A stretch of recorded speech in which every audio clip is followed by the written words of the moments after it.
I posted this video a few days ago, and a friend of mine came into my inbox and we got talking. And the first question he asked was, "So, maybe why did this happen?" And I told him that part of the reason why a structure will collapse years after use is because it was not properly built. And the factor at play here is what we call material fatigue. So let me explain the concept of material fatigue in a way you can understand. Let me break it down to that level where a layman can actually get the concept. You see, you want to fetch water from the stream, and the jerry can you can carry is 10 liters when filled with water. But because you've seen a wheelbarrow somewhere around your compound, you decide to take a 50-liter jerry can to the stream. On your way, the person that owns that wheelbarrow stops you and says that he or she must take the wheelbarrow back. And you had no choice other than to proceed to the stream to fetch water.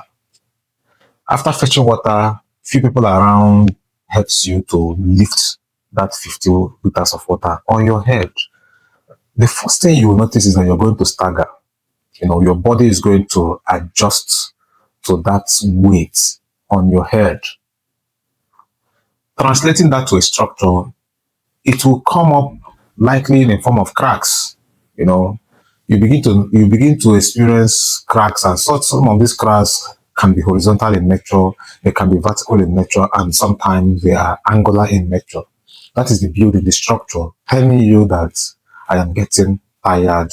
That is the structure becoming weaker. That is material fatigue playing a part on that structure. And that is you showing signs of weakness that you cannot carry this 50 liters of water over a long period of time. A few meters away from the stream, you stagger and you throw away the water. You have the ability to do that because you're a human being who reacts to stress and strain. Whereas the only way a structure can react to stress and strain is to collapse. And that is what has happened to this building in question. And in my previous videos, I mentioned that we're going to experience a lot of building collapse and structural failures in Southeast 10, 15 years from now. The reason why I said so is because I've seen the kind of practice that we adopt over here in Southeast, and at the same time, the bodies responsible for regulating these building construction activities are actually not properly equipped to carry out these activities. They are not properly funded.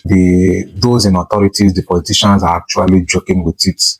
They are not paying attention to it, and I'm afraid that the future we're going to experience terrible building collapse more than we're experiencing today in future. So that is actually what material fatigue causes to a structure. That a building is standing today does not mean that it's going to stand firm and strong, 10, 15 years from now. And that is the reason why most of you should pay attention during building construction activities. That is not the time for you to play the economic game. That is not the time for you to play the management game in a situation whereby you just don't want to do right things. Most of us has the habit of carrying out poor quality projects during the construction phases. But when it comes to finishing, you see us buying expensive tiles, expensive POP just to finish a structure that was poorly built, a structure that you refused to buy good vibrated block, a structure that you refused to buy the required number of cement for your concrete works. But when it comes to finishing and spending money doing POP and all the rest of them, so we need to change our mindset towards building construction. You need to ensure that your superstructure,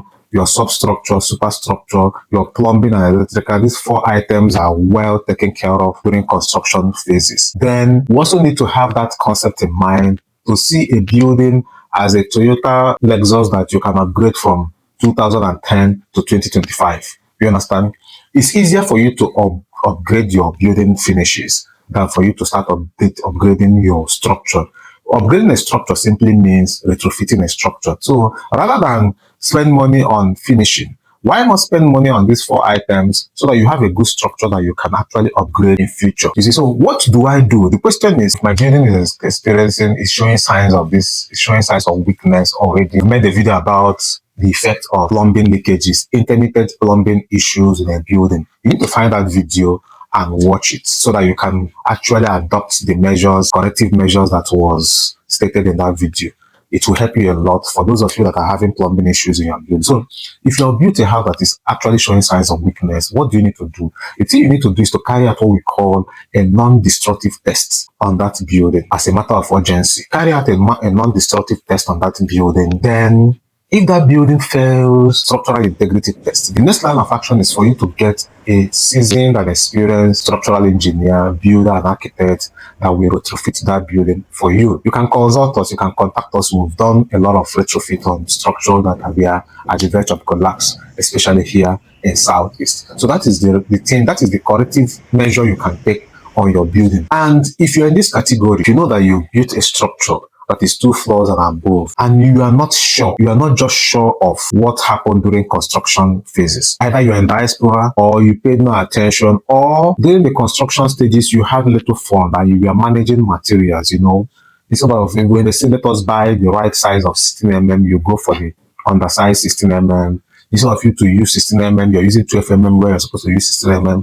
Instead of you to use good grade of concrete, in fact, you're not sure of the grade of concrete that will use on that building, then one thing you must do today is that you have to carry out a non-destructive test on that building. If that building passes a structural integrity test, then fine, you're good to go. But if it failed that test, then you need to consult the right professionals to retrofit that structure so that they will return the lifespan of that building back to the way it is supposed to be. That is the right thing for you to do. And if you are about building or you're already building, pay attention to quality during construction stages. And how do you go about getting the right quality? You have to start by getting the right professionals to do a proper design for you. So let us stop this let us drop this mindset of saving money during construction phases. Then we'll begin to throw money at a structure during finishing stages. At the end of the day, what you're building is a painted sepulchre that will crumble like a piece of pie, like that's building, And like I said, we have a lot of challenges here in Southeast. Time bomb that is going to explode 10, 15 years from now. And some of you that have hostels, lodges, hotels that was not properly built, please, the right time for you to look into those structures is now. If you find this video interesting and educative enough for you, please don't fail to like it and share. It will encourage us to do more.